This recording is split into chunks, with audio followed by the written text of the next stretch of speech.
Ladies and gentlemen, I was going to get an intro for you, but Sven started. Welcome to the Crankbrothers race review. We're excited because the race season is here. Myself and some selected co-hosts, namely Alan Milway and Sven Martin on this episode, are going to break down each World Cup DH race season. This is the preview though.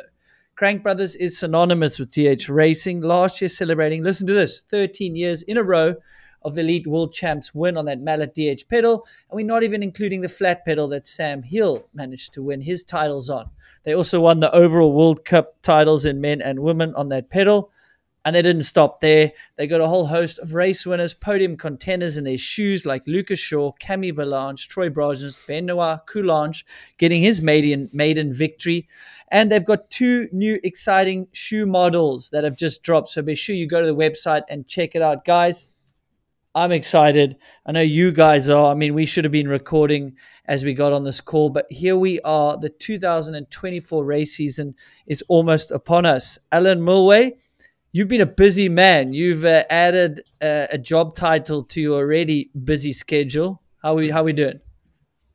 I'm good.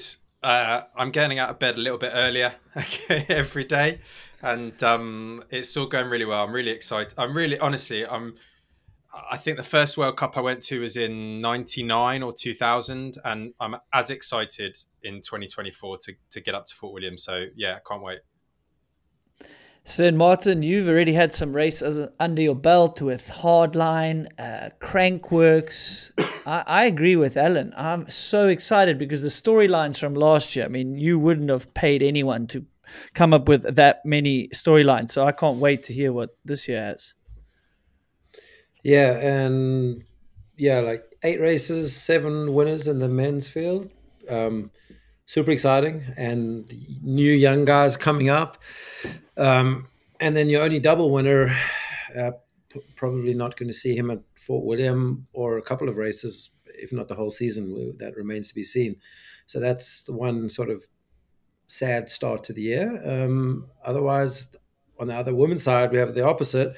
We've got injured or unhealthy or recovering races all back up to speed. So they're going to be probably maybe even the more exciting class to watch.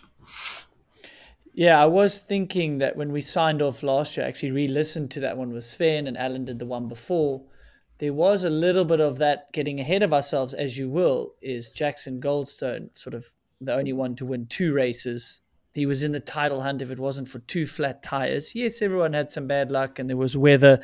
So it was an interesting sort of unfair look at the overall, and the cream rises to the top. But man, I was really sort of worried for some of the riders if Jackson maintains that pace with withholding pressure. That's not to be. That's really, really not to be, as you said, Sven. So that's flat just tires and 2 flat tires and a surgery, right? And Sam, it's always been said, and I've said it a lot, and a lot of these new riders, let's say like Jackson, are unstoppable until their first big injury. We saw that with Jackson. We've seen that with Armory. We've seen that with Deprella. We've seen that now with the new, everybody's watching junior from the US, Asa, on the frameworks with Nico.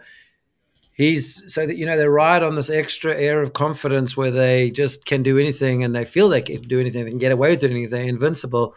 At some point, it does catch up with them or bites them in the ass, and that's what's interesting, remains to be seen, because then it becomes not just a physical recovery, it becomes a mental one. And how do you push when you get back on the bike?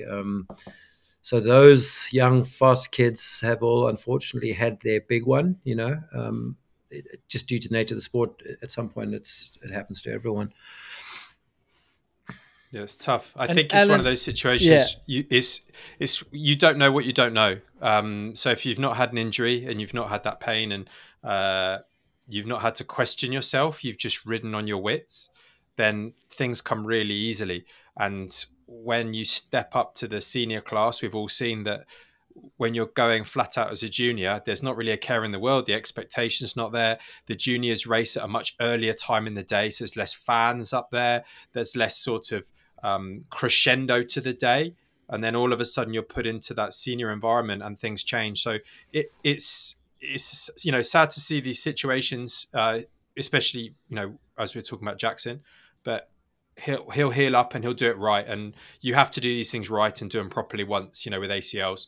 And if it's any consolation, I think Ricky Carmichael had to take a season off, and then with an ACL, and I don't think he lost a race in 2 years after that. So, you do these things properly and he'll be set, I'm sure.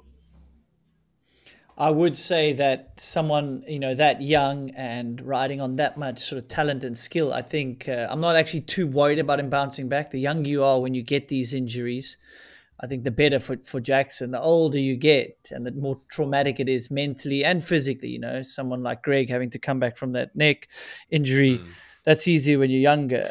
Amaury, that trauma, of getting hurt again and missing seasons, that's probably weighing on you a little bit in the back of your mind.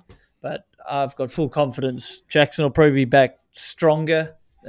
He'll be chomping at the bit to get back. So, yeah, that is a bummer because it would have been exciting just seeing him in the season coming off a high like that. And he looked like he was riding like that at Hardline.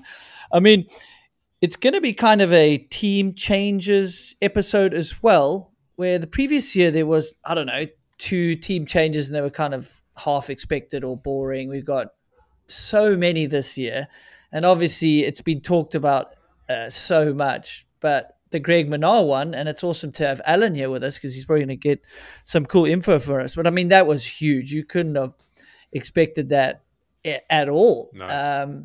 But maybe it's an odd blessing for us race fans because you're going to get an energized Greg Minnaar. You're going to get a guy that's forced to test a new bike more than he probably rode if he stayed with Santa Cruz. He's got all these new people like you helping with the performance management on the team. So starting with Alan, unpack that a little bit. And then I know Sven works closely with Santa Cruz, so he has all sorts of info as well. Yeah, obviously a big change with Greg leaving Santa Cruz. It wasn't necessarily the phone call I expected to get, but it's been fantastic. And it's something that with the Norco team, I think for Greg, one of his big motivations is he's got this idea of the perfect bike. I think that's a big motivation for him. He always likes tweaking with a bike and trying to get it better, and he's always pushing that side of it. And I think that's a big driver to his motivation, to sort of seek that perfection that might never be there, but he keeps striving towards it. And when you move to a new brand of bike and it's almost like carte blanche really for him. The team have been incredible. And there's a really good sort of race engineering department there who really want to develop the bike with him. And so, we were in Portugal just recently, and that was a really cool test to be around all the things they were trying. And the way he tests is really methodical. And in that environment, he can also act as a bit of a mentor. And I think that's the first time we were having a conversation, and it was really interesting to hear how he almost didn't feel as though he was in a position to be a mentor to some of the riders previously, which I find staggering because who wouldn't want to listen to what he had to say? But in this new role, I think he can actively push that. And he's been incredible with Gracie, to sort of try and help her because she's so young and there's so much development there. And with Lucas too. So yeah, it's been a great start so far, and certainly a lot of change. Sven? Okay. It's certainly... No. Geez, this is unbelievable. I've got to bring Sven in and not edit him out when he jumps in. This is going to be a joy to edit.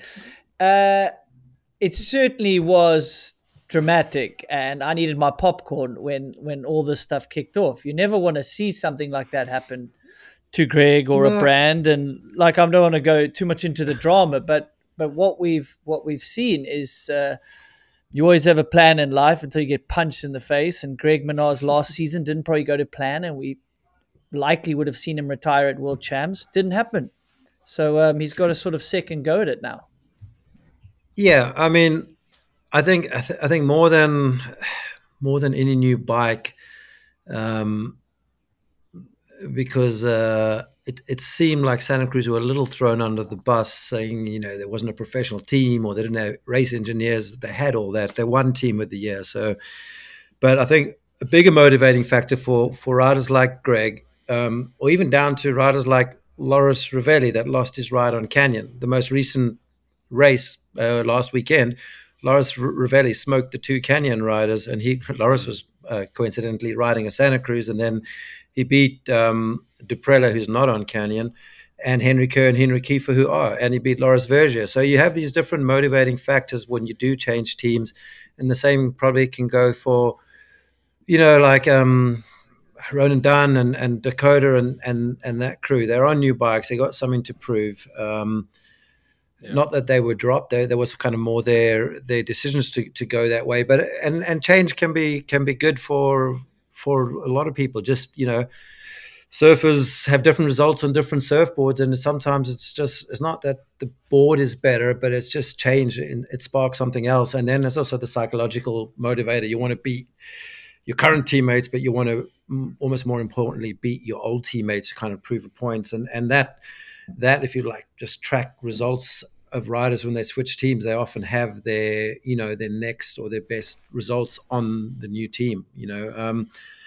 Maybe they dig deeper, train harder, and it's just like, I told you so. So that's the whole psychology of like wanting to do well on a new team, and then just give the new team like a welcome here, thank you present. So I think that's going to be good to see, and I reckon that'll be Greg's biggest motivating factor, just to just to prove everyone wrong. And I just hope he doesn't go the way of Kelly Slater, who won Pipe Masters a couple of years ago. Kelly's got 10 years on Greg, so Greg's still got a way to go. But then the last 2 years, he kind of just dipped in performance against the young guns. But I don't think we'll see that with Greg and his experience, and especially the first track being Fort William, one of his favorites. It'll be kind of a no-brainer for him, I reckon.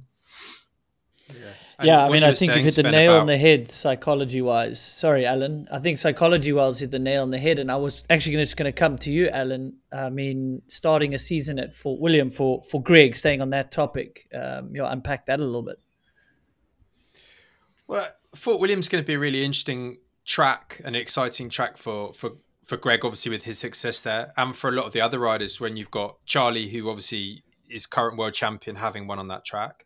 And with reference to what Sven was saying on riders moving and maybe feeling like they had to move, I think it's the perfect time to mention Danny because of his situation with Cube. I think he's had a really difficult off season.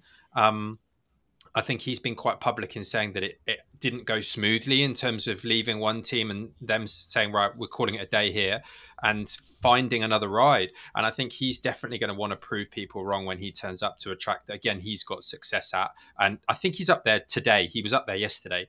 So a lot of these new teams, it's going to, it's going to be really exciting start at that track, although it is quite early for us to be up there. Normally there's been a national race first, and that's a chance for the track to almost get broken in a little bit because it doesn't get a lot of work over the winter, and there's rain ruts down it, and it gets really eroded by the weather because it's so barren and exposed up there. So I think they're trying to work quite hard on it at the moment. And I think there's a little bit of, I don't think conflict's the word, but I think that the organization would like to see the track shut for a significant period of time. But I think that Fort William need to stay open to keep money coming in. They can't just have that track shut for a long period of time. So there is this sort of interplay between trying to work on a track as it's kept open. And I wonder what state the track will be in come race weekend, and if we're going to see any changes. I don't know if you've heard some of the rumors about potential changes at that track. I haven't heard rumors on the changes. The key thing is, the track might be a little bit wrecked, but I do like that there isn't a race beforehand. I do prefer when it's a World Cup year that there isn't a warm-up race on the track. I think it just adds to the allure of the World Cup and excitement when they do close the track. But like you said, a lot of these tracks are in bike parks and all that, so that's a bit of a challenge. But I think a key thing you brought up is if there's a few riders with a chip on their shoulder, Danny Hart's going to be one of them. And I think that works for him. Greg Minnaar, as we know, likes to be the underdog, likes to be the old guy proving the youngsters wrong.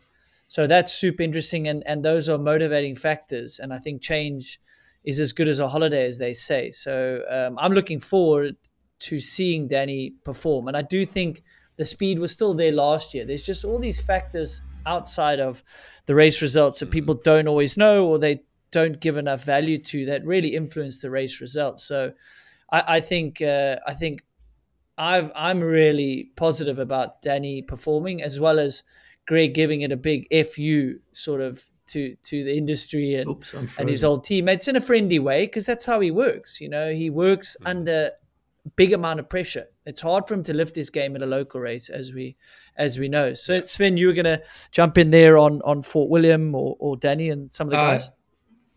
I'm from my standpoint, because I'm sort of working there as staff or freelance, whatever it may be. The biggest change in the history of Fort William is this new event race organizer, race promoter, I guess not promoter, event organizer. So Mike Jardine and his team are no longer doing it. They've retired after a solid innings of, the first time I raced Fort William was maybe 03 or 04 or something. Yeah, I think, yeah. And it'd been probably going on before then.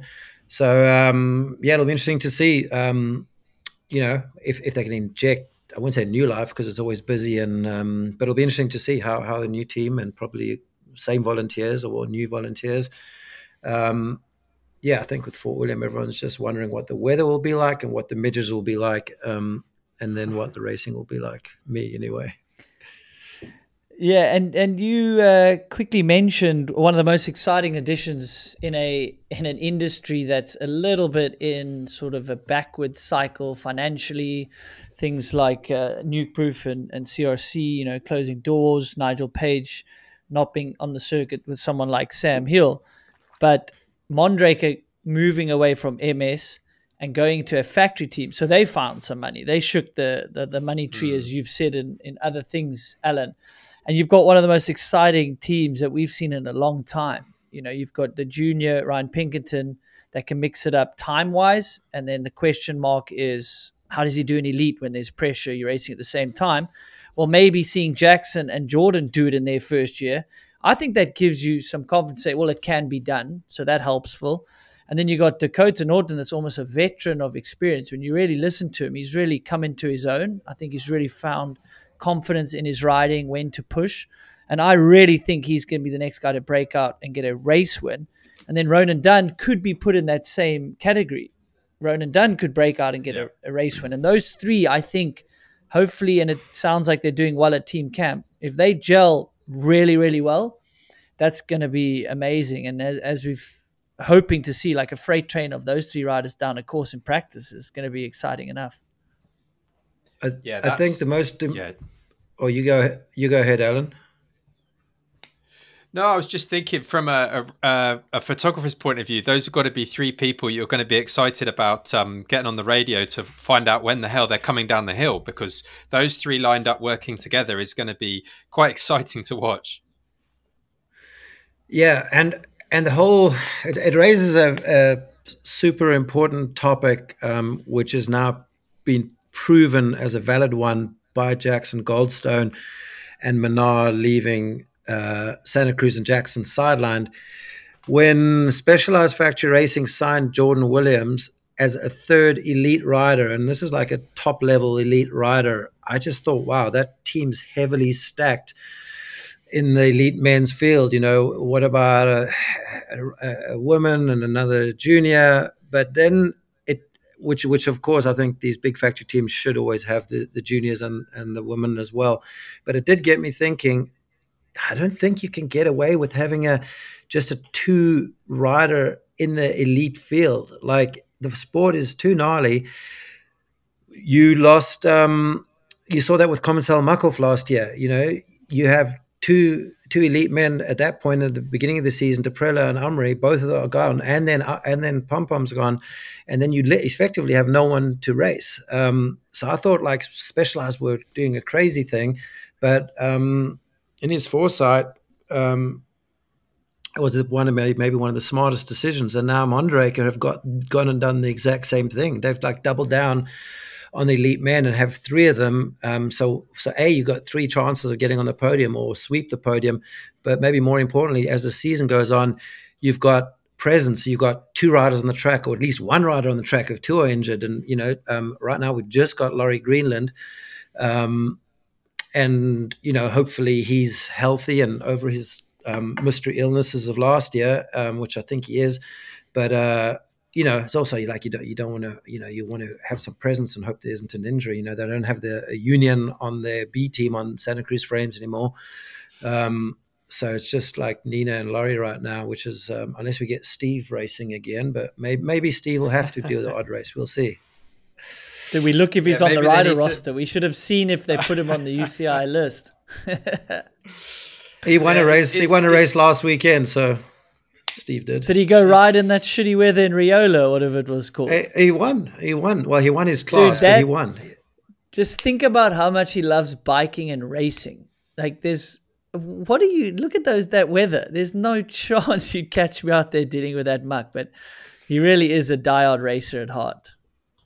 And I think he was there with his lad. I think one of his boys was racing. Oh, so is it? It's pretty cool. That makes sense. It's quite cool to see. Sense. Yeah, he's sort of taken one of his boys down there, and it's in the UK at least, of all the pre-season races to have, it's pretty much our only opportunity to be racing before Fort William in the UK, and it's not really going to prepare people that much. But some of the other races, there's been a couple in the US, hasn't there? And I don't know how much hardline would have prepared people for Fort William, but in terms of racing, it's, if you come away with a good result, and I think Ronan probably is come away with a lot of confidence from that. And Dakota's won the 2 US races. So those boys are riding high on confidence. And as we know, a lot of this sport is just trusting in your own riding and not trying to ride like anyone else, but trusting your own preparation. And certainly with reference to the Mondraker crew, I think they'll come in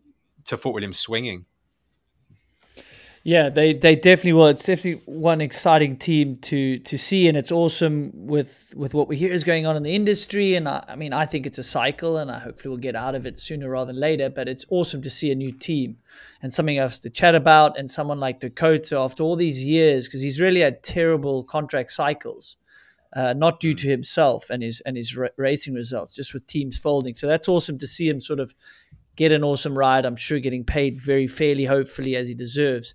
And I think Scott's come back with one of their strongest downhill fits setups in a while, with Ethan Craig coming off second the previous year. And from what I could gather, the races he was at, he was in the top 10 leading up to that after an injury. So he's really this sort of silent assassin there that could do some damage this year. And the reason I bring that up is he won a Portuguese national or race, however we call it, with some heavy hitters that were there. Yeah. Now, I know, as Alan would know, as a coach to some of these stars, depending on the rider, there's different objectives at these preseason races. Some might be just getting a lot of laps in, getting bike time. You're on a heavy training cycle. Maybe you tell the rider, hey, just be careful. You're not here to win the race. Just get some reps in, get under the clock, and subconsciously you'll figure out your speed. So that was really awesome to see. And then they obviously added Gonzalo officially to the team. So that's really cool. So I think them together, Dylan Levesque, I think also has a lot of potential. And a lot of other people have spoken about his technique on the bike.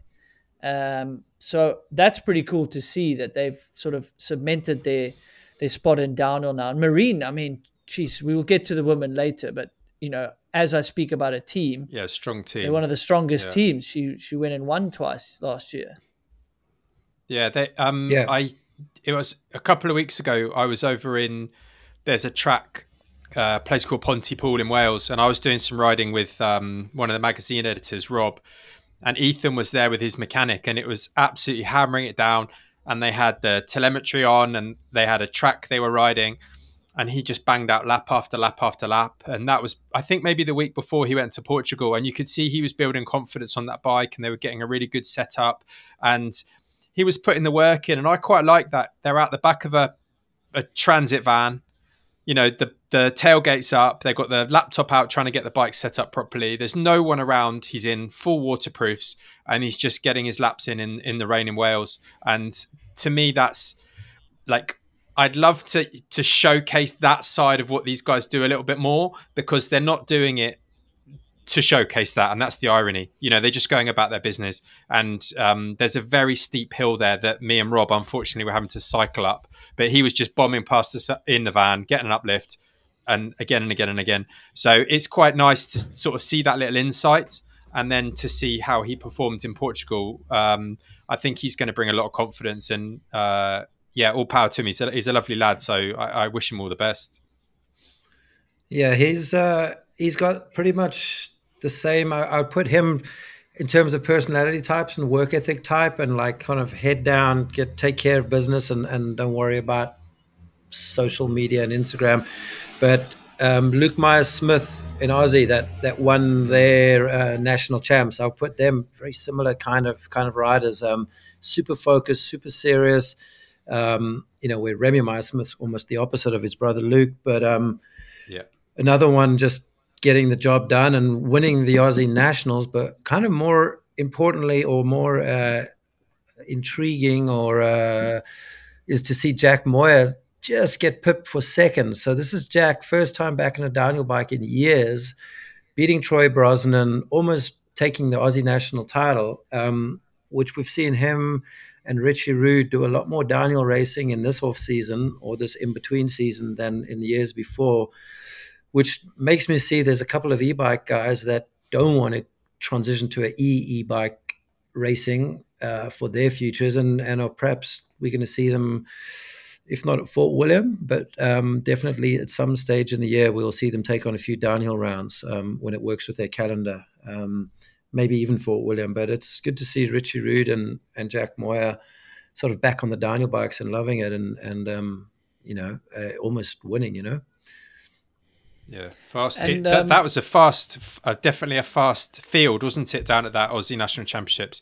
And someone like Luke, as you say, I coach Luke, and he's so methodical in his progress. He's really insightful and wants to critique everything. And I find that process really interesting, the fact that he can layer on layer, and he can trust in what he's doing, and he can see progression. And he's got a very serious head on his shoulders, but in a good way, and it pays off, doesn't it? It's a process that he's working through, and to take that title, I think he'll come again to a track like Fort William, very confident. Talking a side rant here, talking about the Aussie national champs. We don't have racing for literally like 5-6 months. And then somehow 3 different race organizers all around the world somehow double stacked Crankworks downhill, Aussie national downhill champs, and Cape Epic. You might think Cape Epic, it doesn't matter because it's not downhill, but it does definitely matter. You got big brands like SRAM, Shimano, Fox, whoever, that need to support these big events. And for sure, for them, an event like Cape Epic is probably more important than an event like Crankworks. But it's just like you said, it's a downtime in the industry, and to have to fight for diluting company human resources assets, and even just viewers' eyeballs.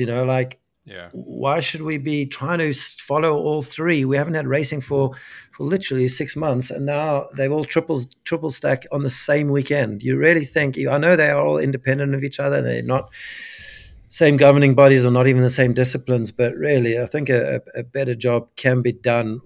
Collectively, these people should put their heads together and try to do a better off, just for the sport, not necessarily the discipline, but for the sport of mountain biking in general. And especially Crankworks, if they want to sort of step up, let's say, to what or Red Bull and Crankworks combined as a team, they're putting a bit more money into the downhill broadcast.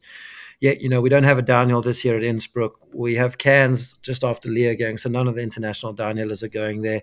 You have a downhill race at the same time as the Aussie national champs, and you're in New Zealand, which you would have had all the Aussie pros there. I think they've just got to do what they do for the slopestylers and get the top 10, or invite the top 10 downhillers and pay for their trips there and their hotels, and and appearance money or prize money or whatever you want to call it. But if they truly want to have a package that's on par or better than or the same as the UCI World Cup Series, you've got to have the top riders racing your races. And in the past, they managed to do that, though, Sven. Like in the past, they managed to be an exciting preseason race, which we probably put a lot of weight on.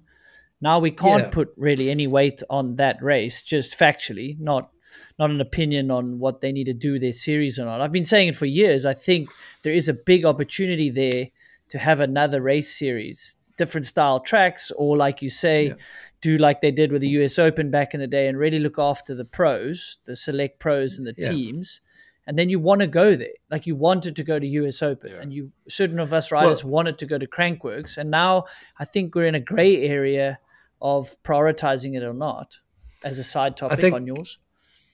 Yeah, I think US Open is making inroads again to being that, especially now with no other race in North America before Mont-Saint-Anne. I think we'll see a lot more people going early to get over the jet lag, doing the US Open the week before Mont-Saint-Anne.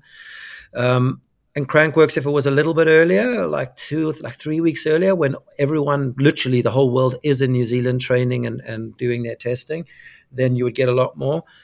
But Crankworks is still doing, I'm not all being negative on Crankworks. I mean, their live views in the Stevie Smith Downhill Memorial Race, so last year's Whistler Crankworks Downhill, had more views than the slopestyle, which is the first that's accomplished that. And that also just goes to show you just have a bit more of a stacked international field. Even though it was local boys that won it, you can still have an exciting package for the viewers and the fans on site. And I think they just need to focus on that again and sort of bring back downhill to an equal tier or make downhill an equal draw card to their slopestyle side of things. But anyway, I'm not an event promoter.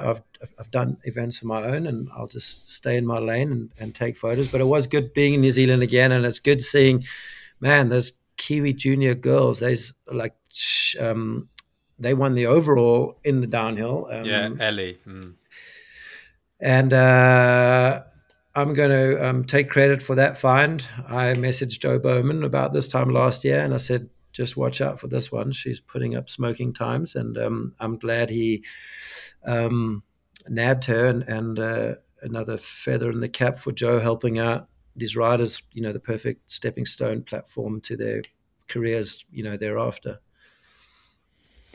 And at that time of Ellie's, sorry, Andrew, that time of Ellie's, I think would have won. Would she not have won the elite women's with that time as well? She was right up there. She was. That was that was the elite in the downhill event. She won a number of events that Crankworks that she had to race some of them in junior, but for downhill, I believe it was an open category, so she won outright. It was like a scratch. A couple of the other events she won slalom or air downhill and not speed and style, but pump track she would have won the elites in some of those too. Because I think we're getting to the. No, go for it, Alan.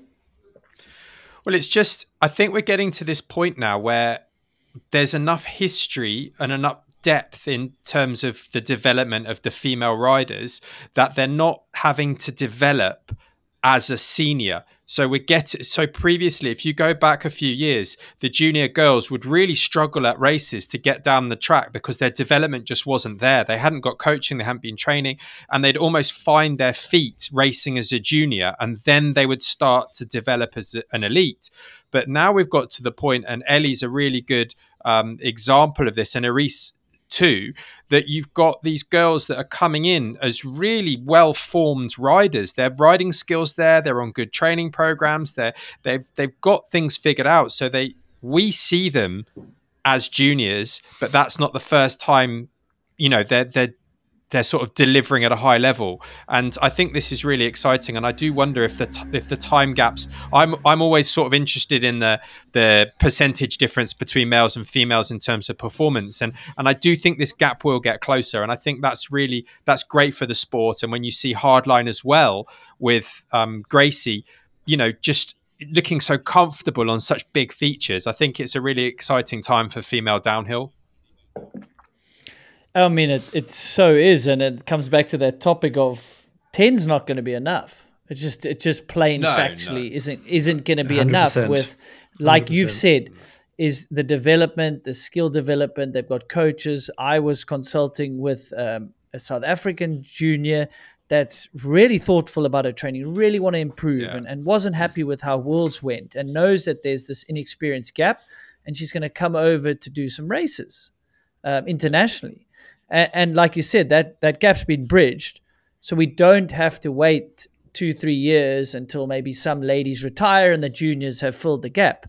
The gap's probably filled. Agreed. As we saw with Gracie Hemstrip, Phoebe Gale, who's going to be successful. So I think that's brilliantly said, and exciting as well. More depth is always awesome. I'm wondering if we could segue, because we were kind of in the team changes, which we maybe haven't got to all, and they'll come up. But I wonder if we are on to maybe say some title contenders, and I'll just throw out some names and you can add a riff on them. Sven can go, then Alan. And if we think about Finn, if he didn't mess up Ludenville, this overall could have been a different story, right? And he crashing in St. Anne, going for the title. And then for me, Loris, I think, is finally hopefully gaining confidence and really seeing that he belongs there, even in a title hunt. I understand him and Loic are different types of riders, but I think the more Loris gets in there, I think he can be there for the title. And then Benoit winning his first race, is he in the title conversation? And probably Andy Cole winning his first race, although less podiums, but you can see how he does well as Worlds. Like, those are some of the riders I have in a category. I'm not going to get it perfectly right, so maybe Sven can riff on that, and then Alan, and then we'll come back to maybe some question marks that could be like Reese, Amaury with the injury. Like, Amaury probably is in the title conversation as well, with Loic winning it the previous year. I'm not forgetting Loic, obviously. No, I was about to say you. No, I'm not forgetting Loic. Like, he's forget Loic. He's the you mentioned favorite. Everyone. No, you mentioned everyone. You heard You're it lucky you remembered it, because I was about to call you on it. You mentioned everyone's name except Loic. I'm talking about people stepping up to be in the title conversation. Let me clarify. Yeah. There we go. Yeah, I mean, Benoit just beat Loic 2 weekends ago in the race up near Remy Tiron's house. It's and Loris is always consistent, which I'm sure he doesn't want to be the consistent rider. Amaury, the question mark, like, he's definitely taking it easy. He's done quite a little bit of riding and racing on the downhill, and they've been riding in the Southern Hemisphere a lot, but he's in no rush. So he's definitely taking a different approach to how he's come back from injury. Obviously, this injury a lot worse, but he hasn't sort of jumped in with reckless abandon. But then I say that, and then literally this week, I think like 2 days ago, he posted some clip. You'll have to go look, and it's like him just going way too fast on way too narrow a track that's just littered with crap on the outskirts of the track. And I was just like, well, his speed is back. His process has been gradual and non-rushed, and no pressure to deliver results at any of those races. But then you drop a clip, sure, it's in just some random forest, and you don't know how fast he's really going, and there wasn't really any turns, but holy shit, he has his speed. I think, Andrew, you pretty much mentioned the names. Like, I'm not going to call him a title contender, but Ronan Dunn will be getting some podiums, and Bernard Kerr will be getting some podiums. Good to see Reese Wilson racing again. Got on the podium at last weekend at the British National, which pretty amazing to do. Get on the podium at your first big race back in sketchy conditions, nonetheless. I'm just wondering if they're going to let him run a different helmet this year. That's one thing I'm curious to see. He's been pretty vocal that he just wants the safest helmet in the world. What else? Shit. Well, now you're drifting into, I wouldn't put them as question marks, but Reese coming back after 2 years off. Amaury, as you said, how hard is he going to push? Those are very hard to quantify, what results they're exactly going to get. That's that next batch. And then you definitely have Dunn in there. Absolutely. You've got Bernard Kerr that was top 5 in the overall 2 years ago, 6 now. So he could certainly be in the mix. at all times. And there are going to be so many names, like you mentioned, Laurie. That's in that next batch. Is Laurie? Can he get back to winning a race? You know. Yeah. Can Luca Shaw? There's a question mark. Luca Shaw, Troy Brosnan, so smooth. Now, are we faulting them? They're not. Are they going backwards? I don't think so. I think the sport is progressing, and that smooth, methodical approach is very consistent. But the pace seems to have jumped with what the French were able to do, and they're just upping the level. So, missing races for 2 years is going to be tough for Rees to just jump back in. But I have all faith that he will. Those are sort of the question marks, and maybe Alan can riff on some title contenders. Are there new title contenders like Andy Kolb? Can we say, yeah, he could be there for the title now? He's the type of rider that can handle, but he can handle pressure. Charlie Hatton, I would say, I think that sort of curse of the World Champs jersey is hopefully out the way. Like he got properly rid of it last year, hit him hard. So yeah, I'll just leave it there. We can riff on that, Alan. Yeah. Well, if we start with Charlie, what could be great for him is almost the flip side, and that sort of reassurance that he can do it, because he's always been in the shadows. And I think through his career, he's been in the shadows of the Atherton brand, having G there. And now he's sort of stepped up, and him and Andy have obviously had that incredible relationship and are becoming so consistent. And I think that Andy's consistency, when he goes to the top of the hill, you always had the feeling that he was going to deliver a run. And the same with Benoit. And those are two people that have taken a while to really come good. They haven't burst onto the scene like a Jackson or a Laurie or any of these real young guns who just jumped straight into the top 10. They've taken their time to get there, and potentially they're still on that road. But I think Charlie will be up there. I think he put in a really, really good time this weekend at the British National, and he's been doing a lot of riding. I'd say probably more trips than he's ever done. He spent a good chunk of time down in New Zealand. So he's going to be up there. I think obviously you've got Loic as this probably the person that most riders would look to as the guy to beat. I think he's the one that even when things don't always go well, he's there or thereabouts. And yeah, I do wonder about Bernard, because he seems to have such flair about his riding, and he's a really exciting rider to watch. So for him, he's always been up at the sharp end, and I think he'll be on the podium. But to me, the underdog in terms of this, when I look at how they've progressed and their speed, it is someone like Dakota, because he's, again, he seems to have found himself and knows what it takes now. And I really feel as though he's very critical in a good way. He knows what works. He knows what he wants to improve on. He's very diligent. I think he's taken on quite a lot this off-season. He was trying to finish his house and get everything sorted with that, testing the bike. But I think his pace has really showed at these US races, and to turn up to those in less than ideal preparation on a couple of occasions, but still deliver. I'm quite excited to see him regularly on the podium, and I think he's going to be one of those guys who's up there. So it's amazing, really, because we're talking about potentially new names at the top, but names that are still established.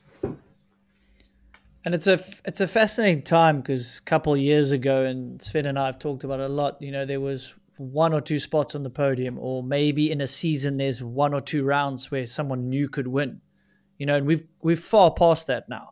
With the 7 different winners, and someone like Dakota, if it clicks early, then he literally becomes in the title conversation. Now, someone like Loic you mentioned, and he showed that you don't win your title on your best days, you win it on your worst days. So he managed to get those points in the rain, super frustrated in Andorra, something like that. Whereas someone like Finn, his worst days was going off the track, not getting back up, maybe getting 30 points. It was a brain fade at the time, and very tough to manage when you're under race circumstances. But I think if Finn figures it out early in the season, I think he will learn from this year. So to me, not putting money on it, Finn could be one of the biggest dangers to someone like Loic if Loic comes out swinging. Do you think that having... Sorry, Sven, I'll ask you this question because I'm interested in your take on this. Do you think having someone like Loic and Finn, who could both be potentially fighting for the title, is a positive thing as teammates or a negative thing as teammates as the season goes on? I think it's in that team. In that team, it's a positive. I think early on there was like a very clear hierarchy, and to some extent there may still be, but then that's probably driven and motivated Finn more than ever. And Loic has openly joked and said he doesn't want to be beat by Finn, but when Finn does beat him, he's equally happy for Finn. So I think in that team it works, and it also works with the Athertons. But I think one of the things, we've got one less round this year. So, when you have an 8-9 race series, there is almost a throwaway round, almost like a no scoring round, and then like a bad round that you have a crash or whatever. But I think with one less race, it just puts it a little bit harder on the overall.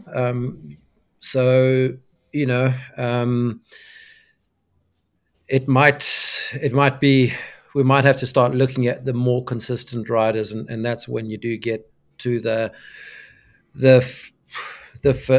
Loics and Cole, for instance, even, and maybe Benoit. He's had the speed all year long. He can become sort of more of a consistent rider instead of like chasing to get his first win or whatever. And then we're going to have the others that are just going to take the odd win, just shoot for the wins. But it gets harder to deliver with less races, and maybe in the women's it's easier to sort of predict that, I'd say, in a way. But then we have people like Marine that was injured, Camille that was injured, Tanya that was injured, Blewett that was injured. We have them all sort of healthy and strong, so there will be some mix up there too. Would you say that Valley's the strong favourite for the women's? Do you think it's her title to clearly defend? Yeah, I'd say yes. Just not picking up any injuries and having a long, strong off season. Going to the Southern Hemisphere and in the south of France, won a race last weekend. It's she, as we saw towards the end of last year, she didn't have to sort of win the race to keep the series hers. She never really had that threat, and she was for the first time sort of okay with getting a third or a second, because she'd got over those. The only time before she wouldn't sort of win was when she crashed, and then there was a couple of instances last season where she had a normal race run and just didn't take the win. Not having to push as hard, so she's figured a way to sort of maybe go for the bigger picture too, and get the overall.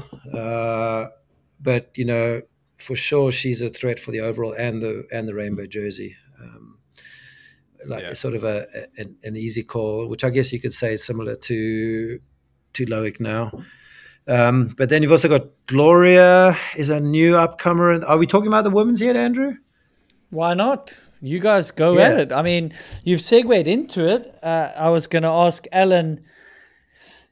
Yes, Valley, I think, is the clear favorite on paper. New team going back to YT. There's a new bike there that's under wraps. I think it would be silly not to put your money on that. And then my question is then who is the next below that can sort of challenge her?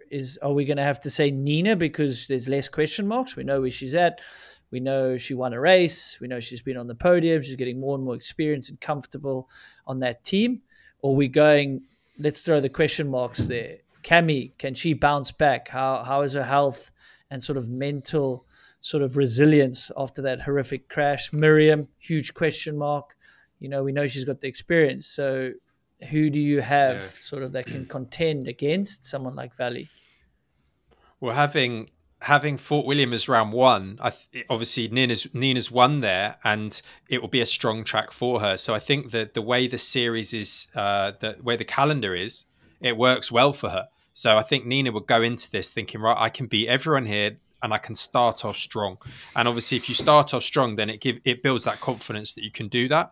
I think there are these question marks and some of the girls coming back from injury, and Miriam clearly has the speed and the skill to do it, but has been off for quite a while. And I wonder how long it would take her to get comfortable, because my feeling is that the girls' field, in terms of their speed, the speed and the depth of the field is constantly increasing, and probably at a faster rate than the men's. Obviously, the men's field is so deep and going so quick, I think it's hard to get into the men's field. But I think for the women's field, it seems to just be getting faster and faster. And I think if you get off that train because of injury, then it might be a little bit harder to jump back on that train with there only being 10 places available.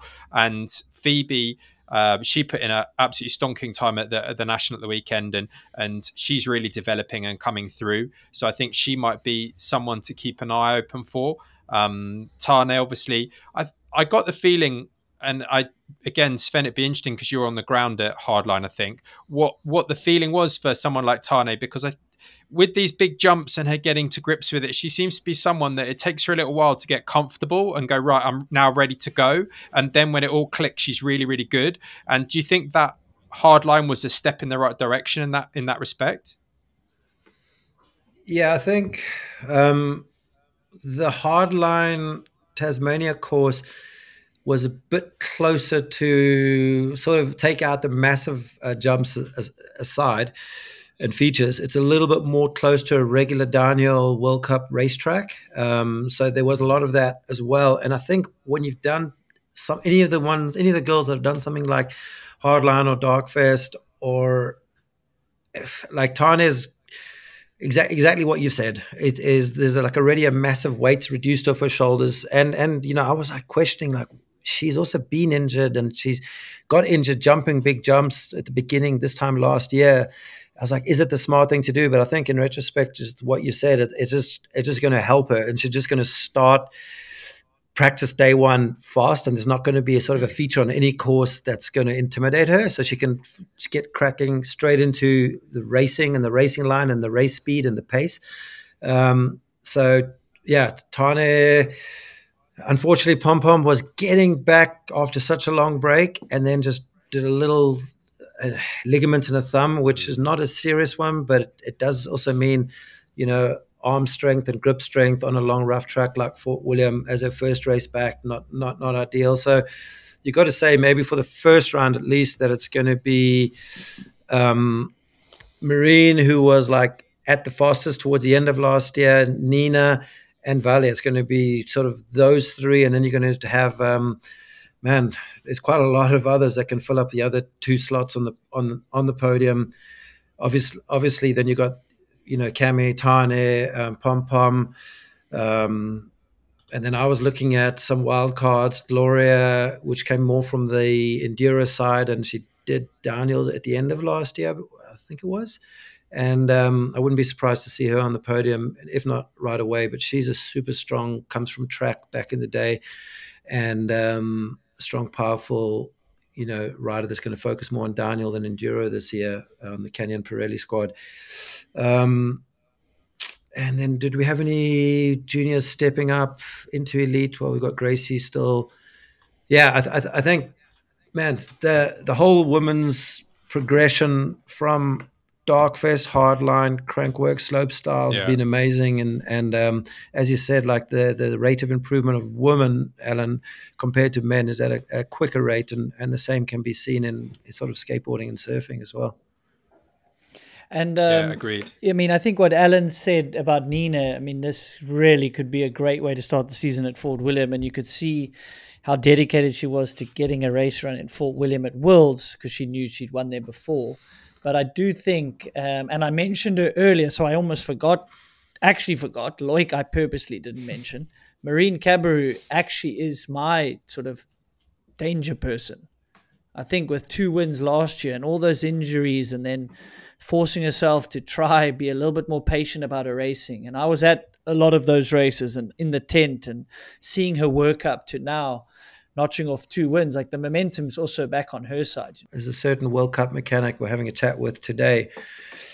And it's across both both major brands, RockShox and Fox, but don't trust those little numbers printed on your springs, folks. You figure a way and work out your own spring rates, especially when people like Menard and Loic and Armory are so pedantic and fussy about their settings and half clicks and one clicks.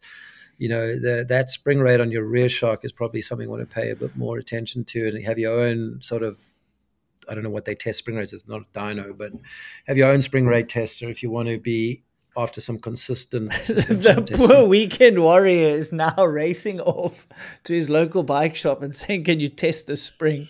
Are you sure it's a 450?" I don't think. But you are right. At a pro level, I don't think it'll make a difference for a weekend warrior. But it is. But I hope people they like little inside info, and springs often, depending on the brand, will properly test these spring rates, and they, of course, no spring is created equal, so they'll have Sharpie numbers of what they actually are. And if you're sort of fine tuning a bike, someone like Greg would go and difference of 5 here and there, he's going to do it. We had them all tested before training camp. There we knew exactly what was going. Yeah. We knew, and also they fatigue as well, don't they? So it's something that is these things. I think people do find them interesting because you can listen to, you can go into the shop and say, I'll have a 550 or whatever, and you get it and you assume it's a 550 when actually it could be £25 one way or the other. So at this level, they're all working to get the bikes absolutely perfect. And I still think that perfection is potentially between the rider's ears, because I think you put Danny on that GT, and on day one, he was like, perfect. Maybe I need to go lower on the bars. Maybe I need to drop the front end. Maybe I need to try a couple of little things. And again, within another day, he was super happy. But he's always been like that. Going back to La Bresse, when you were teammates, this is actually worth saying. When you were teammates with Danny on Giant, do you remember halfway through the year or second or third race in, you got the new model from Giant, and it was La Bresse. I think it was La Bresse. And there was you, Duncan, and Danny. And I remember you had the tape measure out to try and get everything, similar to where it was.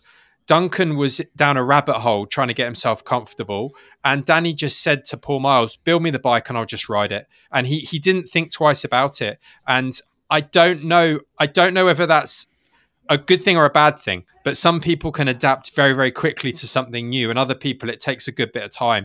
So these situations, are you trying to get the very most out of your bike, and does that make the difference? Or are you just willing to let the bike dance around underneath you and trust that you're going to ride it fast regardless? Well, there's a time and a place for both scenarios, right? And I think it's personality types. And if a rider really is down that rabbit hole, it's about helping him with the correct mechanic and skill set. And then I think there needs to be a cutoff. If you're just down a rabbit hole morning of race practice, then that's a dangerous place. But Greg knows clearly how to do that, and he needs it. And someone like Danny, the late Dave Garland, was an amazing sort of asset to remember on Giant. And he would help Danny with, hey, what are you feeling? And then he would sort of listen to what Danny was saying, and he would tweak spoke tension. He would say, let's try this. And then you can help a rider that way if he is more of an ignorance is bliss type rider, which I think is great. And I think you can use both sort of styles, but there's a time and a place for them. I mean, the cross country guys weigh their tires because there's such a different. We talk about spring rate variance, and the cross country guys weigh their tires. So they're all getting the same tire, but they weigh them to get the lightest tire of that model. But from all the reports over the years, I think the two guys that could ride, I'm not going to say the worst bike because neither have been on bad bikes, but they just clearly weren't affected by setup. Or they could be one of those mass start races where you just grab a bike at the top of the hill. It's not your bike. It was like Bryceland and Danny Hart were the two guys that had no fucks given, and they could put down a result anyway. It'd be interesting. And Brendan Faircloth could do that in a heartbeat. I promise you, I've seen him go faster on a mate's crap enduro bike at Morzine than we were going on downhill bikes. Because he just said, take my downhill bike. Like, you're getting a bit beaten up here. So he took the enduro bike just to be friendly to this guy. It was Ben Marks from the bike shop, actually, an MB Cycler. Oh, no way. Wow. I promise you. And he took an enduro bike down the steeps of Plenty, and we were not waiting for Brendan. Let me tell you that for free. It'll be interesting. Like blind taste test. There's a series called Stab in the Dark that the surfing, one of the surfing publications does, and they basically, you're testing 12 surfboards. You have no idea the manufacturer because they blanked out. But obviously, if you're riding a bike, you can see clearly what kind of bike you're riding. But it would be interesting to do somehow do completely blind taste tests or have all the pros ride each other's bikes. When I was working for, I couldn't remember if I was writing for Decline or Dirt magazine. It was a super interesting test. Fox Suspension invited us at Mont Saint Anne. So it was after, so it was maybe 2010 Mont Saint Anne. I can't even remember who won. I do know who won because I usually know that. But anyway, maybe we got to, after that, I forget if it was World Cup finals or World Champs, but after that weekend, we had 5 of the top Fox bikes. It was pretty much all 5 bikes in the top 10. And all these journalists got to ride it, but the whole point of the exercise is we weren't allowed to change any setup. And I was a bit heavier than say... What was the race? Mont Saint Anne? The World Champs at Mont Saint Anne, wasn't it? Yeah. But anyway... Yeah, Tracy Mosley and Sam Hill won those. And you guys rode the bikes, I remember. But we got to test, yeah, and it was all the Fox bikes and none of the RockShox equipped ones. But I remember so I rode G's bike and Gwyn's bike, and those are the 2 that stood out for me on setup. And how different bikes perform differently and setups perform differently for different riders. Like Gwyn's bike, I was like literally 20 kilograms heavier than Gwyn, and I didn't even get through like half of the suspension on the big hits. And G's bike was like super stiff up front but super soft in the rear, and that was G's riding style actually. So going back to what I was originally saying, it would be pretty sweet if like at the end of the season, like everyone could just get on each other's bikes. Maybe they can just literally get the suspension to their pressures or their firmness, and literally get 3 runs and do a race run, or 1 run and do a race run, or actually don't even get a practice run. Just literally, the track already. Get your suspension set up. Name out of a hat. Yeah, and everyone just does a race run. Oh shit, I'm on Umri's bike, or oh shit, I'm on Gwyn's bike. That'd be funny. And maybe we should do that. Yeah, so swap the brakes. Interesting to see. Are you allowed to swap the brakes around? Yeah, we'll give you your pedals and brakes, and maybe your suspension settings, because you can't get on. Or maybe you and can these get prima donnas, me included back then, I would need my own grips as well. Otherwise, I'm going to have an excuse that the grips were wrong. Yeah, I mean, I just wanted a tie spring. I remember, and they never made tie springs more than 550, and I was clearly a 600 spring rate, and I had a tie spring because that's what you had to have, because your bike had to be super light, and I was undersprung on a 550. But no wonder you flattered so much. But I'm pretty sure the listeners not here to hear about our subpar race results back then. Where should we segue next? Because I can't believe how many team changes there. We got to quite a few. Maybe, are you on the women? Jess Blewett going to Cube. So that's a team change, as well as someone coming back from injury, as well as someone that would have done hardline, but previously went to hardline, with a lot of people going, why are you doing that? But she's like, I love it. It's awesome. And then went and got hurt. So will someone like Cube maybe hopefully calm her down? Are we going to see someone pigeonholed and forced to just do World Cup racing, and that's good for a World Cup racing, but not good for a happiness? How do you think that's going to land?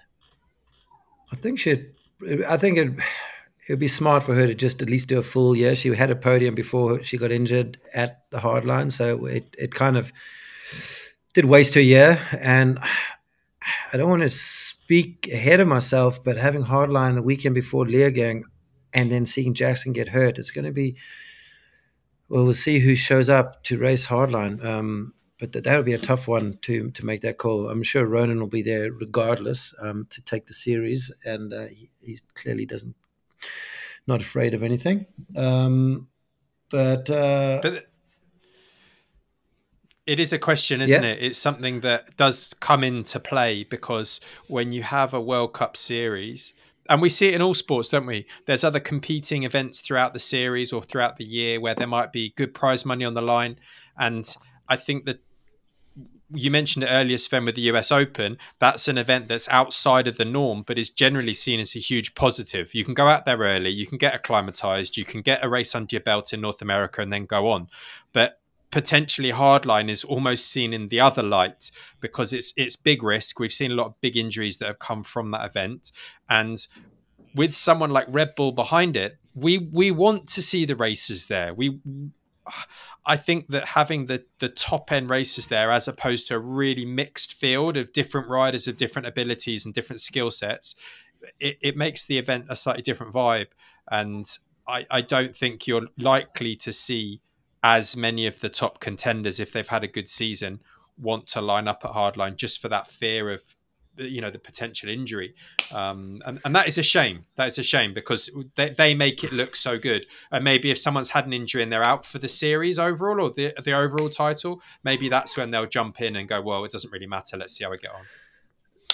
There is also, I might walk back a bit of my statement, because even the guy who got hurt most, Jackson Goldstone, who is affecting this year's season, he doesn't have any regrets being at hardline. And he says, like, literally they're at the time of the year where he could literally clip his pedal on his enduro bike on the local trails at home and come off with the same injury. So it is obviously he's raising the pace of his run, and he did get a bit wild on a track, you know, but he needs to be doing that anyway before the World Cup season. So that they understand the risk. And to the top guys, even the hardline whales, although there are going to be some massive changes, I hear, which will make it exciting.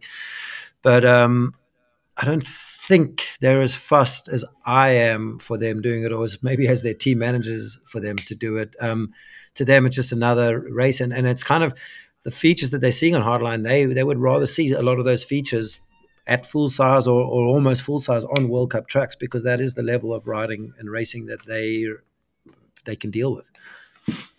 Well, Alan, you're in more of this position now, performance manager, coach at Norco with Craig. And I ran into this problem when I was back on a team. And I won't even name teams because I understand where it comes from, and you'll get the context. If you think about protecting your investment, so you've hired someone for a World Cup season, and maybe there's some Crankworks ones, which are downhill races.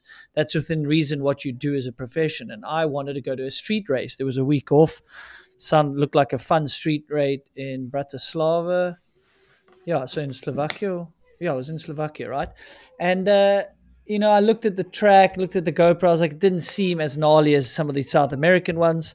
And I wanted to go. And, dude, it was met with so much negative feedback from the team, because they're paying me to be at the World Cups, and also like all the infrastructure's there, the mechanics, all these things. So now I'm going against their wishes. And if I had got hurt, there would have been, I told you so. So it was a real tough thing. So you can see these teams, maybe, so I'm not saying they will do it, but maybe someone like Cube saying, can we have a conversation? What are we focusing on? You know, what's your goal here? Yes, you could do very well at hardline. We could get some publicity. But the worst case scenario of that is you miss 4 rounds of the World Cup. We've got the truck there. We've done this whole investment in you. We've done preseason testing. So that's like the return on investment for some riders is not maybe as much. Someone like Dunn, you go, he's got a good chance of winning this thing. Bernard Kerr, well, he owns his own team and Pivot loves it. So it's kind of a case by case, isn't it? And weighing up the worst case scenario, I think. Yeah, I completely agree. I think ultimately you're looking at the big picture and saying, is this going to help overall performance? Now, if you have raced hardline before, if you're comfortable in that environment, if it's not going to necessarily put you out of your comfort zone, then hey, racing's racing. Just as Sven has said with Jackson, you could trip over. I could fall down my front step and, you know, break an ankle. These things happen.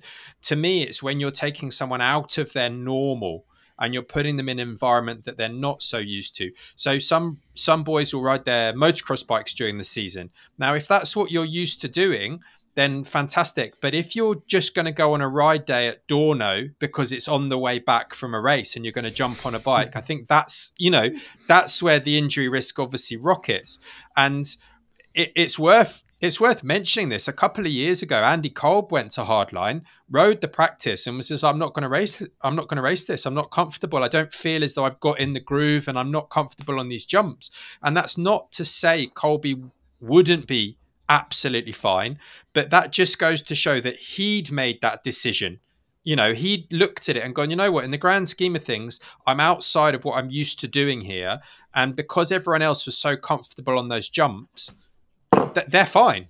You know, but if it's a new time at a new track, then that's where the risk comes. And I completely can understand that there's this conflict, because at what point do you say, well, I'll wrap you up in cotton wool, don't do anything. And then ultimately your performance is going to be poor because you're not pushing the envelope. You're not getting comfortable at speed. So it's, I would say, case by case. And I would say you've got to decide, are they comfortable in those environments? Someone like Ronan, he's a lunatic. The boy's a lunatic. You know, you see some of the stuff he puts up and he enjoys living on that edge and getting loose. And in a way, that's, you're buying into that, aren't you? And if he crashes, he crashes. It's one of those things, but he's used to those environments. But I'd be mindful, and I can't imagine that some of the more, I don't want to use the word discipline, but riders who are just focused on World Cup racing, I don't necessarily think you'll see them turn up at these events as easily.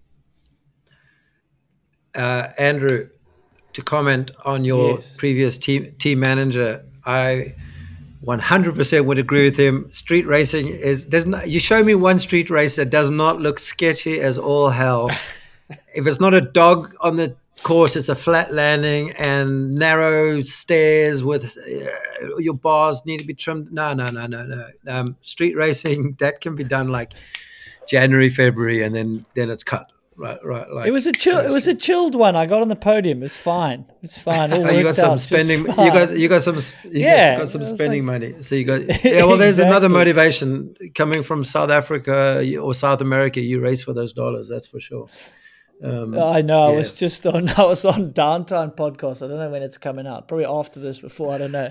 And he obviously researched when I needed money, and I did the heel click at Tarango, Sven. Speaking of doing something stupid in a race, remember that? Oh, so that, well, I'll remind, tell Alan. Basically, like, Norbers were the funnest and the coolest things back in the early 2000s, and all the top pros, not all of them, but most of the top pros from the World Cup are there. But basically, long story short, I had broken my wrist and I was bored, and I was a photographer and I wanted to get photos of cool stuff. So there was a jump not far from the finish. And then, like, literally I said, okay, I went around the pits quickly, got like $1,000 or whatever. And I started a contest. It was basically a jump off. So this was before whip offs. This is, it was a jump off. But you had to do it in your qualifying run. It was your semi run. So it was the second last run of your weekend. And the best, basically, we had all the judges there, all the injured guys were just like lined up there. And I was taking photos, of course, because I literally just organized the contest, just like I organized the contest in Whistler's whip off, just so I could get good photos, the captive audience. And Andrew, in his race run, I got to give him credit. It wasn't like the coolest jump, but because of its technicity, as Burrell would say, he was clipped in. He did a heel clicker, proper skinny needle style, like literally above the bars, heels clicking, and got clipped in. You could literally hear the clicks in the air before he landed, and then literally just got a swap on between two trees right near the landing, and then just got to the finish line. And that was probably I think I won it. Winning. No, I definitely crashed. Yeah, you did win. Did you? No, it was good. You made some money though. You made good money. Yeah. I took my $500 from grouting tiles, and I think $500 or $1,000 from that, and I got to Europe for the last 3 races. No, it was a good, funny story. You know what we should not gloss over is Nico Malele. Obviously, it's an awesome story with frameworks, but what's even more awesome? Okay, not Asa getting injured, but if Asa wasn't injured and having Angel, I mean, Angel, from what we can tell, is obviously getting paid out because he was on a contract or whatever. So Nico was able to get him for a lot cheaper or next to nothing. Not my details fully to diverge, but I mean, on that bike, if he's happy, he's developed the common cell bike before quite in depth. I think that could be quite a cool fitting, and people go, factory teams versus no factory teams, so we can unpack that a bit. I think it's factory enough with Mon Whiteley. Everything's going to be organized. It's going to be sort of like a tightly run team. But unless it's raining at every race and they don't have a warm pit to go in, sort of sleep in between runs. Like, what more do you need? They got an easy up. He'll have a good mechanic. He's got a bike. He's got the suspension he wants. That could be quite an interesting thing for podiums. Yeah, I mean, he's always been at the sharp end of the stick. He's just never had that season-long sort of performance, always sort of been dogged by bad luck, or ill-timed crash or mechanical or something. But as you said, he developed that bike the year before Omri and them all got on it, and then just dominated for 2 years. Omri did. So, this is interesting. It's not just sort of a side project of Nico's, I think. More power to him if he can develop this into something. And Nico's one of the guys that gives back the most to the sport, be it in, building tracks and running race series and running a bike park. And just, I've got a lot of time for him, and Nico puts the sport of downhill ahead of any of his own personal needs and personal goals. And even, it's cool to sort of maybe partner up with someone else on a different perspective of development. Is that, like Alan said before, is there too much tinkering going on before a season? Angel's got on it for long enough now, so I think they should be in a place where he's happy to go. And who knows, maybe being off a big factory team will be a good thing for Angel. So there's so many people that can get on the podium now. Like we said, not just like a constant four that we saw like 5 years ago. There's all these other people that just sort of spring to mind. We haven't even mentioned Jordan Williams, who's like slowly got back to where he's getting to, and there's just the sport is deep, and it's equally deep in the women's.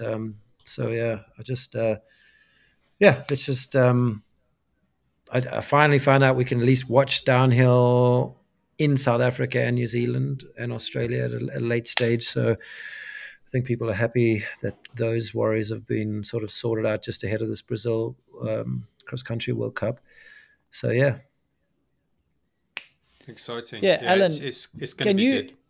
Yeah, as now doing the performance coach, I think I was listening to some of your stuff on the factory teams, and for some people that haven't even been to a race but really into it, someone like the Athertons, they got this big rig and it's aircon upstairs or heaters upstairs and leather seats, and it really is impressive, right? I think if you manage your accommodation close enough to the pits and you kick your riders out in a timely fashion, bugger off and go to the accommodation, I think you can get away with less factory setups and still perform at this high level, right? So someone like Nico Malele bringing Martin Whiteley on, they've worked on before, super professional, they'll be polished, they'll need sort of exactly what they need, I think, to perform at high levels. So it's quite interesting to see those teams go against each other, right? A rider-designed, hand-built bike, against these big factories, big rigs. I mean, it's just David versus Goliath at a certain inside. I think it's a cool storyline, and hopefully we have the storyline unfold. Well, I think Joe Bowman's union team almost won team of the day at one of the World Cups. I think they were in the top 3 team of the day, and this is operating on probably 1/30th of any other factory team out there budget wise. So if you take care of the important things and you have staff that are experienced, and those other frills, we'll call them, they don't necessarily help you make you win races. They make it more comfortable doing so, but it's not necessarily the only ingredient. So more power to those. They might not be elite teams, but they're still sort of factory teams in their own right. And hopefully the sport and the changes, as we'll see in the upcoming years, doesn't push teams like that out. We want to still have some upcomers being able to enter the sport, both from a team side and a rider side. It's the point that I really picked up on with what you've just said, Sven, is staff with experience.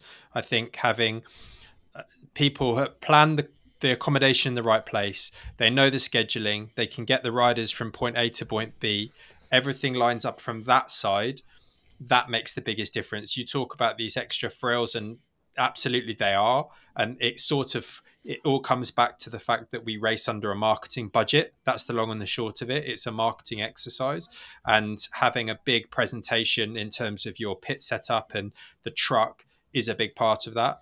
But at the same time, you can allow those little 1% things that can help the rider in terms of if it's very hot. In Maribor, I remember a couple of years ago, it was like 41 degrees in the pits. So if you're sat in a black easy up or in the sun even, that is going to affect your performance. And if you're very lucky to have either air conditioning in your truck, or you've got the staff that are experienced to know we need to have our accommodation close by so you can go back to the accommodation. Those are the things that start to build parity between these two setups. And you don't have to have these things, but if you do have them, you need to maximize them. There's no point having this big shiny object there that isn't used as a tool. And it helps the mechanics do their job properly, so they're fresher, less chance of potentially a mistake on the bike.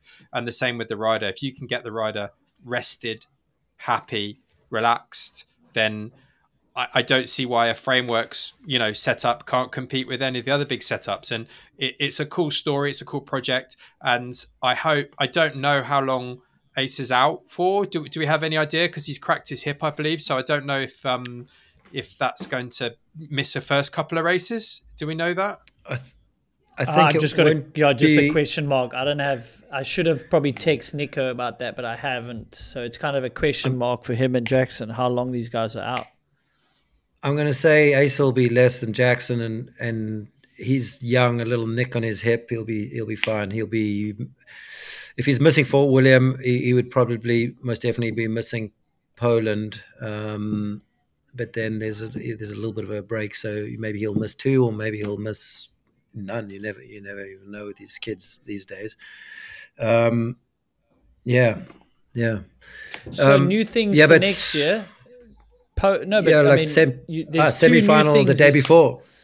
Exactly. So semi-final the day before. So there still is a semi-final, even though I think if you polled the riders, I don't know if anyone liked it, and I'm just speaking of fact on what the riders said. I'm not giving an opinion.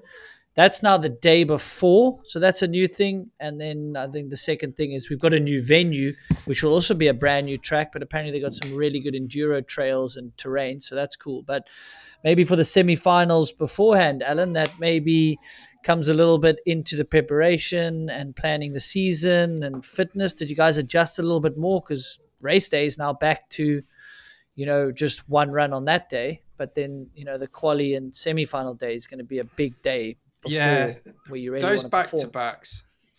The back-to-backs are hard physically, but I'd say they're hard mentally as much as anything, because each run, if you look at sort of the incremental gains in performance and then the drop in time, everyone's getting faster each run as you go through. And the difficult part is obviously if you've got a qualifying run and you think you've given it, I've had a good run there, and you've got to turn pretty much straight around, get yourself recovered and back up the hill.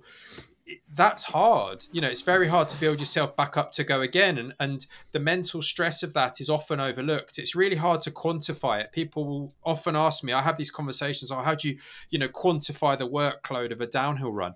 And it's really quite difficult to do, because you're essentially at maximum heart rate, but for the duration of the track, and you've got all this risk involved. And at the same time, if you were to plot that on a training peaks, you wouldn't see the mental sort of toll of it.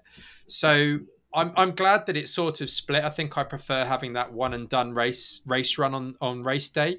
I'm still conflicted on the benefits of the semi and how it really helps. But we've got to work to it. And ultimately, as soon as that qualifying's done, I've done enough with the riders to try and explain the importance of the recovery between, and just getting them straight away from that finish line, because you can end up standing around chatting and have I qualified? Have I qualified? You can't control that bit. You need to bugger off and go and spin your legs off and recover. And if you have qualified, then you're in a position to go back up the hill. And that's going to be the most difficult thing.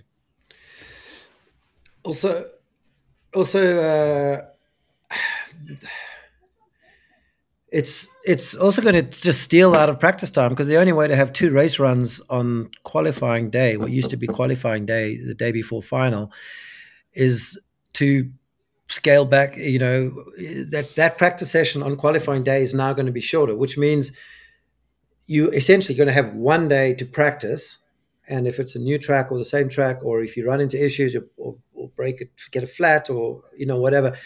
Because qualifying day is now going to be essentially almost a full race day. You're probably going to get 2 runs in the morning, and then you have to do quali and race. So I foresee probably more crashes in qualifying than we've ever had before, because maybe riders not being quite ready to run that race pace. I am happier to see racing standalone, as Alan said, on the Sunday, and make that an important day. But it almost makes the semi-final, even putting on quali day, it's just I'm surprised they kept it. I think ultimately they want to have a harsh cut into the field in the finals, and they're just slowly spreading out and not trying to not surprise us in doing it. It just seems like an unnecessary race. I don't know. I just, and if I go by the Pink Bike Rider Big Poll reviews, everyone's in agreement. So, yeah. I mean, I say I'm not putting an opinion on that. I think what it will do is it forces the first day of practice to be even more important, because you're only going to probably have 1 less. When there was just quali the day before, you'd probably do 3 at the most, then qualifying, then the race day would be 2, and then 1. So now, before quali, you're just going to do 2, then a quali, then a semi. But so the first day of practice, it's really important that they give enough time. Super. They give enough time for if there's lift issues, enough time if you have a flat, which you probably will. And the mechanics need to be on it with spares and all that. So it's important that you really load your practice on that first day. That's going to be probably one of the biggest things. Excuse me. And then mentally, if you qualified and you didn't qualify that good, you had the afternoon to walk the track, maybe overnight to mentally figure it out, because you knew the next day in semis you had to really up your game to get in the top 30. Now you've got to do that just mentally. You've just got to mentally go from, I just qualified 40th.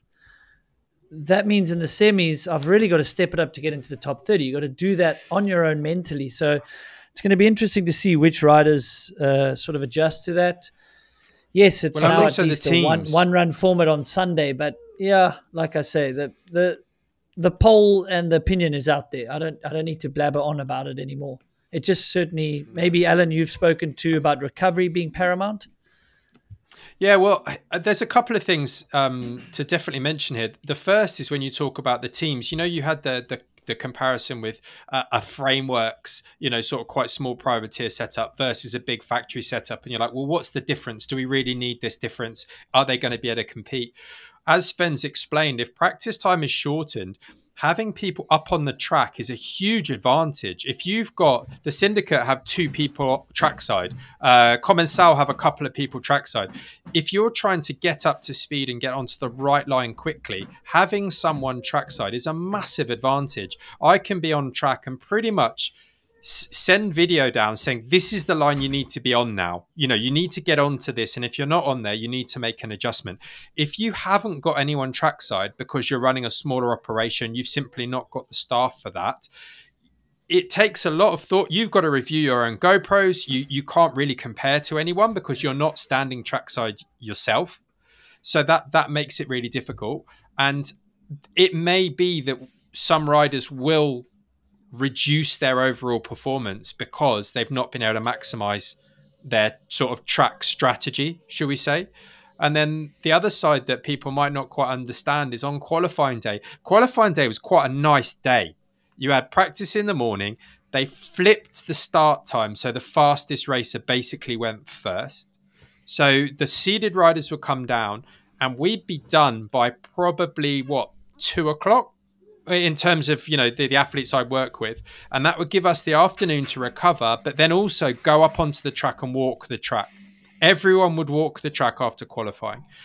Now they've got 2 runs and it's going to push the demand onto that track walk, maybe even later. And you're going to have riders who've had 2 race runs in their legs. Are they going to walk the track? Is it actually a sensible thing for them to do? You know, people overlook walking a track. Fort William, that's a, you know, some people will go on holiday and their whole day would be walking from the top of that track down. That's their day. But we're trying to do it after 2 full exertion race runs. So it definitely adds an element to the preparation and the demand on the rider. If you're getting down at 6 o'clock and you're knackered, that's not great for the race day tomorrow. You know, what have you learned? Is there a benefit? Should you be sending someone like me up there to do it for you and trust that if I see anything worth mentioning, I'll tell you? Or do you need to kick every route, you know, on your way down? Yeah, I mean, I know where I stand on that. I think the course walk after, if they have 2 runs like that, it's not worth it. Let's be honest, if you ask the rider to name a few spots that he needs to look like you said, it might be 2 or 3, and maybe he needs to outsource that. He really needs to trust his instincts and skill level, I think. But that's something you can help them with, is talk them in or out of that. Some riders do mentally need to tick it off. I know Greg gets a lot from course walks, but other riders maybe need to be more honest with themselves if they're really going to benefit from it and then ruin themselves physically. Yeah, I think they've only got one more run. We've got to do what you've proposed so many times ago last year. I know. Qualify 40 riders. Let the rest of them not do a semi-final. The guys that aren't top 40 do a LCQ, 10 more riders go into the final. They can still only broadcast 30. They would have taped the other 20, and you have the guy that's in the hot seat. The broadcast opens with a hot seat guy's run, and then you get into your top 30. It's just an easy product and easy to consume. But I think I'm going to go formal with it, Sven. We'll do it offline. I think I'm going to put a proposal together, because I even explained it to my wife, and I said, okay, I'm going to explain you something. I'm really jazzed about this, but if I can explain it to someone that watches a bit with me, and she's like, I totally get that. Well, yeah, because what is the product of so if you're trying to sell semifinals on YouTube or views and stuff, like, what are you selling? Okay, it's a race. Could you imagine tuning in to go, oh my goodness, who's going to get into the final? So you qualify 30 or whatever the numbers, you can adapt the numbers. 30 go through. Yeah. Then now people are going to argue and say, okay, but now you're giving someone else a second run. Dude, if you're a top rider, you don't want the second run. The second run is the next 30 riders. So those riders can go up again, and there's 10 spots available. So if someone doesn't get to the final the next day, which might be 40 riders, you've had 2 chances. You can't actually complain. Right now, if you qualify 5th as a wild card rider, you haven't qualified. All you've got yourself is into the semi. If something happens, like a flat tire or something out of your control, you don't get to the final. So where is the David versus Goliath story? Where's the Ronan Dunn before he was Ronan Dunn? I'm like, you want those stories. And if 30 is the number you need for broadcast, or 40, we can get to that number. But I think there's a more exciting product you could develop. And it's really simple. What are we watching after quali? Well, we're watching the last chance qualifier. What is that? Well, the top 10 of this bracket can race their way into the final. Through. Oh, that's pretty fun. Holy shit, Greg Minar's in there. Danny Hart had an issue. He's in there. You know? Yeah. Anyway, so we spoke about it at nauseum, and I think it's time to put it on paper and just, pick it apart a bit and see where the holes are in it. I've got to go surfing. The wind's about to come up. Nice. Well, I think it is a good time to wrap it up. I'm just going to go through a few notes because we don't want backlash on someone we've forgotten. And we haven't spoken enough about the juniors. We haven't spoken enough about the juniors. I did touch on the fact that there's a whole heap of junior women coming up from all over. And then I saw there was a US racer, Kaylee Skelton, who I don't know too much about, that had smoking fast times and crashed at the finish line. But she was like a good bunch of seconds up from all the other girls at this latest Monster Cup, like a new series going on in the US. Want to reiterate, it'll be super cool to see Jack Moyer and Richie Rude on downhill bike at a World Cup again. And I don't know. Yeah, but is that fact or is that's rumor? I mean, Jack almost is by less than 1 second. Jack Moyer would almost be the downhill national champion. I'm not saying. Yeah, of course he's going to race. I want to see. He's going to race a World Cup. Richie's racing 2 World Cups at least. He was surprised it's not Fort William. But Jack Moore has to be racing the World Cup. I need to ask him, but I haven't. It's weird. Well, I chat about surfing with these World Cup races and like not about bike stuff as we should be doing before these podcasts. No, you don't, because that's what interests them. But we'll definitely touch on any juniors that we missed or that come up to the ranks at the first round. We can put an overemphasis on that. And anyone else you think we should have mentioned, hit us up in the comments, because we are on YouTube. So if you're watching on YouTube, hit us up in the comments. If you're not, do me a favor and go and search Moving the Needle podcast, and then you can see Sven's reactions to me and not just hear them. But Alan, if you think we've sort of missed anything, of course you can't cover it all. We'll be here for days. No, it's been a good chat. It's always good to catch up with you boys before the first race, and it builds the excitement, gives us lots of things to consider. And I'm going to consider your proposal for qualifying and last chance to qualify, because I think that's fantastic. I really appreciate that. And to you fans, we really do this for you guys. So all you can do is get out there and leave us a review or subscribe. That would be mean the world to me. Follow Sven Martin Photo on Instagram, Alan Milway on Instagram as well. I look forward to catching up. This has been your Crankbrothers race review. As I said, celebrated 13 years in a row with that Mallet DH pedal. Sven, how many flat pedals under Sam Hill's riding? A couple more. How many world champs? More. Must have been 2, right? Must have been at least 2 before more. he changed brands. Yeah. His last world champs win was on Crankbrother pedals. Before that, I'm not sure he had a Crankbrother flat pedal. Yeah. Are we going to get a Manscaped commercial over this? Do you want me to do a live Manscaped commercial? Did you listen they're to hilarious to see? I think they're hilarious. This episode is brought to you by Manscaped.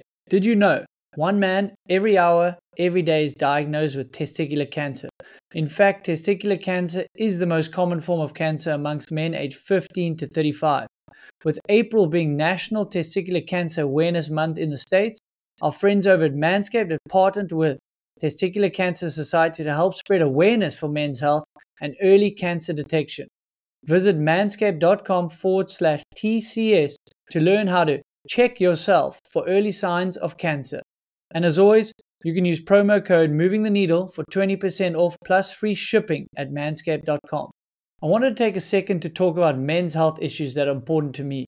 Unfortunately, cancer has affected my family directly. Most of us want to bury our heads and ignore these topics, but I feel the more awareness, the better, and facing it head on is the way forward. It's best to be safe and get ahead of it. With this in mind, you can perform simple routine self-checks at home while enjoying the Manscaped products you use every day, like the Lawnmower 5.0 that you all know well. It makes sense, right? We use products daily to trim and maintain our boys down there. The Lawnmower 5.0 Ultra features 2 interchangeable skin-safe blade heads, a standard one for taking a little bit off the top, and a new foil blade to go smooth and sleek. Don't like making a mess? This thing is waterproof. Shave in the shower, in the bath, or maybe out in the woods. We all want to shave time off our race runs, but how about shaving the parts that really matter? Picture this. You're shredding down the gnarliest trails, feeling the wind in your hair, and then it hits you. You need to tame the beast below the belt. That's where Manscaped comes in with their cutting-edge technology and precision engineering. You can now groom with confidence, just like you conquer those downhill descents. In addition to providing the right tools and solutions for easy grooming, Manscaped is committed to raising awareness and giving support for fighters, survivors, and families impacted by testicular cancer. That is why they'll be donating $50,000 to the Testicular Cancer Society. Help save lives and balls by going over to manscaped.com/TCS and sharing their funny, educational, check yourself video. And while you're at it, grab 20% off plus free shipping with code Moving the Needle, because like famous American philosopher once said, take care of your chicken, your balls, and your mentals. Have you guys seen the new Crankbrothers enduro shoe? That thing looks sick. And I just saw there's a gravel shoe that you're talking about snuck out there. Oh, it's an XC shoe, but the gravel shoe. Gravel and XC. Follow the money, bro. You got to go on. Gravel's huge. Yeah, no, way fair more enough. prize money. Way more prize money than any downhill race. What, gravel? Yeah, well, any race is more prize money than any downhill race. Well, dude, thanks so much to Crankbrothers. They're the first sponsor of the podcast, still going strong. They love racing. They love bringing out some awesome stuff. So go check them out. Adam Milway, I'm training again, so watch out. Did some VO2 max intervals. Mega avalanche. Mega avalanche. Here we go. It's called survival training. It's not training. People are like, you're training again. I'm like, it's merely just for survival to get down. So I do hope I make it to the event. That's the plan. But till the next one, guys, you know what to do. See you on YouTube. See you on those audio platforms. Peace. Thank you, guys. Thank you.